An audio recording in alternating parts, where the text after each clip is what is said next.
Hello बच्चों, आज अपन बात करेंगे चैप्टर नंबर 12.2 के क्वेश्चन नंबर 6 की। इस क्वेश्चन में अपने को रेडियस गिवन है 15 सेंटीमीटर, थीटा है 60 डिग्री।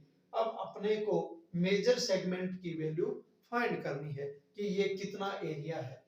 अब अपने पास थीटा और रेडियस है तो डायरेक्ट तो उसकी वैल्यू अपने पास तभी आ सकती है अपन इस सर्कल का एरिया फाइंड करें, उसमें से ए बी सी के एरिया को लेस कर दे, अपने पास फिर इसकी वैल्यू आ जाएगी।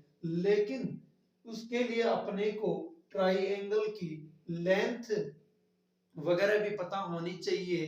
तो सबसे बेटर यही रहेगा कि अपन इसके अंदर माइनर या फिर मेजर जो सेक्टर है उसकी वैल्यू पता कर लें, इसको उसमें से लेस कर दें तो अपने को इसका रिजल्ट मिल जाएगा। चलो सोल्व करते हैं। जैसा कि यहाँ अपने पास ए ओ बी सी ये पूरा क्या है, एक सेक्टर। इस सेक्टर का वैल्यू फाइंड कर लेते हैं। जैसे सेक्टर की वैल्यू के लिए हो गया pi R square theta by 360 degree minus 1/2 R square sine theta. यानी अपने को रेडियस तो है अपने पास गिवन है क्वेश्चन में, लिख लेंगे थीटा की वैल्यू भी 60 है, यहां भी रेडियस है, थीटा की वैल्यू है, तो अपन इजी वे में इसको सोल्व कर लेंगे। जब अपने पास इस कंप्लीट ये फॉर्मूला इसलिए लगाया है कि ए ओ बी सी ये पूरा सेक्टर है, सेक्टर में से triangle 1/2 r square sine theta less करेंगे तो अपने पास ए बी सी यानी ये जो ब्लैक ब्लैक दिखाई दे रहा है इसका एरिया मिल जाएगा। और जब इसका एरिया अपने को मिल जाएगा, सेगमेंट का एरिया जब मिल जाएगा तो कंप्लीट सर्कल में से सेगमेंट को लेस कर देंगे, जो अपना आंसर होगा वो ही तो मेजर सेगमेंट का एरिया होगा। ठीक है, और माइनर का ऑटोमेटिकली यहीं से मिल जाएगा। ठीक है, सोल्व करते हैं। जैसे पाई की वैल्यू के लिए इसने क्वेश्चन में कहा है कि पाई के लिए आप 3.14 ले सकते हो। एक और बता देता हूं कि √3 की वैल्यू अपने को 1.73 लेनी है। ठीक है, या 1.7 भी ले सकते हो, ये आपको क्वेश्चन में बताया गया है। और अगर नहीं भी बताया जाए तो यही वैल्यू आपको लेनी है। पाई की वैल्यू 22/7 ले लो या 3.14, लेकिन जो क्वेश्चन में गिवन हो वो लेओगे तो बेटर रहेगा, जल्दी से आंसर फाइंड हो जाएगा। ठीक है, अब सोल्व करते हैं। पाई की वैल्यू 3.14 इंटू आर की वैल्यू 15 इंटू 15 इंटू थीटा की वैल्यू है 60 degree upon 360 minus 1/2 into r की वैल्यू है 15 इंटू 15 यानी आर स्क्वायर है इसलिए 15 इंटू 15 इंटू साइन 60 डिग्री। यहां अपन थीटा की वैल्यू कितनी है, 60 डिग्री यानी 60 डिग्री।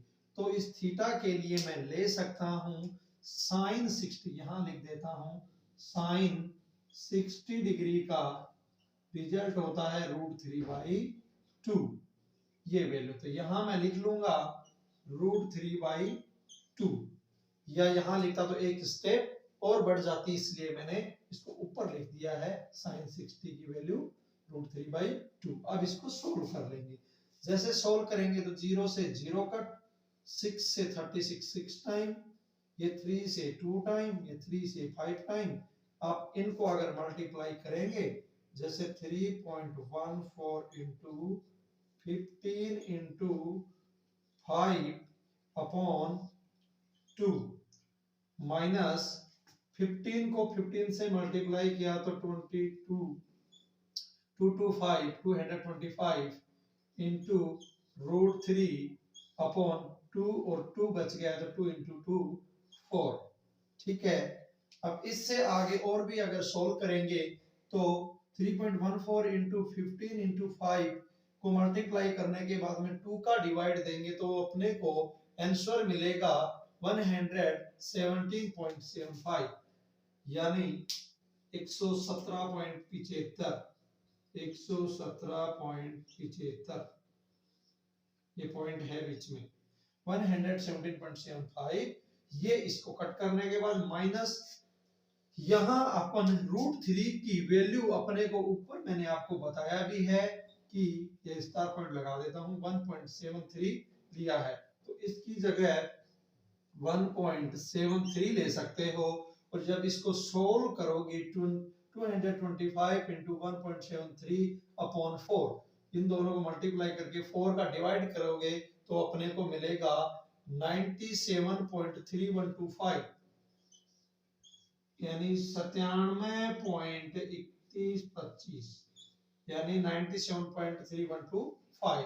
ये जब इन दोनों को आप लेस करोगे 117 में से 97 को लेस करोगे तो बचेगा 20.4375 20.4375 सेंटीमीटर स्क्वायर यानी एरिया फाइंड करना था तो सेंटीमीटर स्क्वायर एरिया के लिए सेंटीमीटर स्क्वायर लगेगा। ये अपने पास फर्स्ट आंसर आ चुका है। किसका है ये आंसर? ये है अपने पास ABC यानी इस सेगमेंट का एरिया अपने को मिल चुका है। अपने को उसने क्वेश्चन में तो ये पूछा है कि मेजर सेगमेंट यानी ये जो सर्कल दिख रहा है इस सर्कल का ये जो सबसे बड़ा पार्ट है जिसमें ये ट्राइएंगल भी शामिल है। इसमें तो अपन ने ट्राइएंगल का एरिया को लेस किया है लेकिन उसमें लेस नहीं करना उसने क्वेश्चन में ये इतना तो अभी अपन ने फालतू में इसलिए सोल्व कर लिया क्योंकि इसके बिना उसका आंसर नहीं निकाल सकते इसलिए अपन ने इसको सोल्व किया। अब वहां पे इसने अपने को मेजर सेगमेंट का एरिया पूछा है। अब मेजर सेगमेंट के लिए एक रास्ता बचता है अपने पास कि अपन कंप्लीट सर्कल का एरिया फाइंड कर ले यानी पाई आर स्क्वायर माइनस पूरे सर्कल में से इस सेगमेंट का एरिया लेस कर दे यानी जो माइनर सेगमेंट है इस एरिया को या मैं लिख सकता हूं ABC लिख दो या फिर यहां पे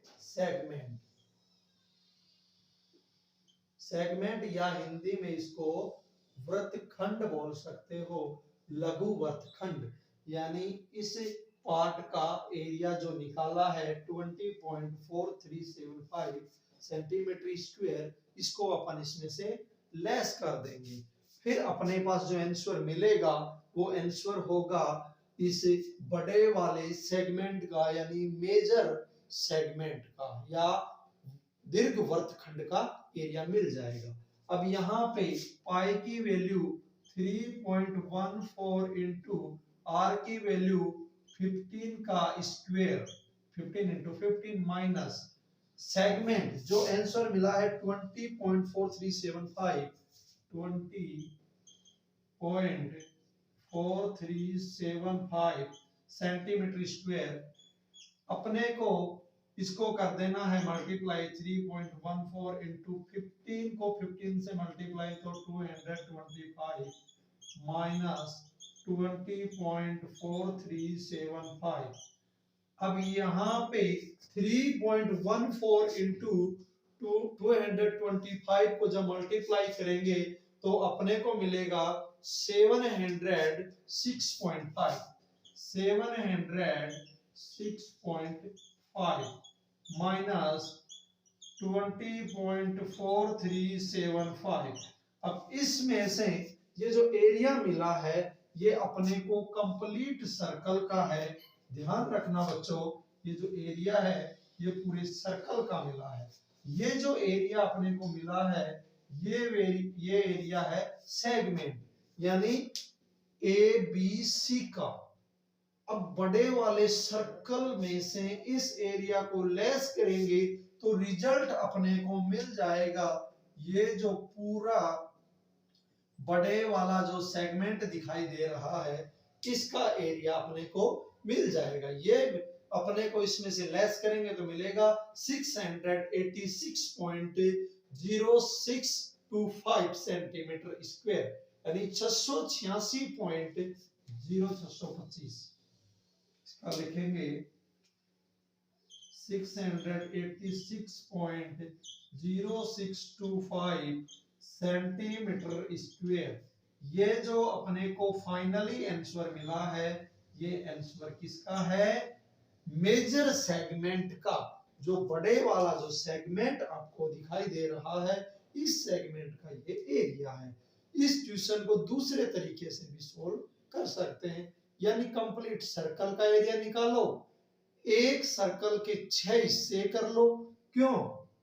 क्योंकि 60 डिग्री है, 360 में 60 का डिवाइड दो, तो एक हिस्सा। अब एक हिस्से को लेस कर दो, 5 मल्टीप्लाई कर दो, तो इन 5 का आ जाएगा। फिर एक ट्राइंगल का एरिया और जोड़ दो, जो अपने को 97.3125 मिला है। ये ऐड करने के बाद में भी यही आंसर मिलेगा। लेकिन इसमें बहुत सारे बच्चे कंफ्यूज हो जाते हैं, इसलिए अपने को सिस्टमेटिक ढंग से इसी मेथड को अप्लाई करना है कि सबसे पहले अपन किसका निकालेंगे? सेक्टर का एरिया। सेक्टर के अंदर सेक्टर का फॉर्मूला लगाओगे, फिर उसमें से ट्राइंगल लेस करोगे तो माइनस सेगमेंट का आ जाएगा। जो अपने को माइनस सेगमेंट का एरिया मिला, इस एरिया को कंप्लीट जो यहाँ पे अपने को सर्कल है, सर्कल में से लेस कर देंगे। लेस करने पर जो मिलेगा ये हो जाएगा किसका? मेजर सेगमेंट का, बड़े वर्तखंड का या दीर्घ वर्तखंड का क्षेत्रफल। इस तरीके से ऐसे क्वेश्चन को सोल्व कर सकते हैं। मैं आपको हर एक क्वेश्चन का एक नया वीडियो लेक्चर दूंगा, जिसकी वजह से आपको बहुत ज्यादा टाइम वेस्ट नहीं करना पड़ेगा, क्योंकि बोर्ड एग्जाम बहुत ही पास में है। इस वजह से हर एक बच्चा जल्दी से बड़े क्वेश्चन को सोल्व कर सके, उसका टाइम भी बचे और रिजल्ट भी उसका 95% के अबव जाए, यानी 95% से ऊपर वो अपना नंबर बना पाए। इसलिए मैं आपकी हेल्प के लिए हर एक नया वीडियो लेक्चर जल्दी से जल्दी तैयार करके देता रहूंगा। ओके, धन्यवाद।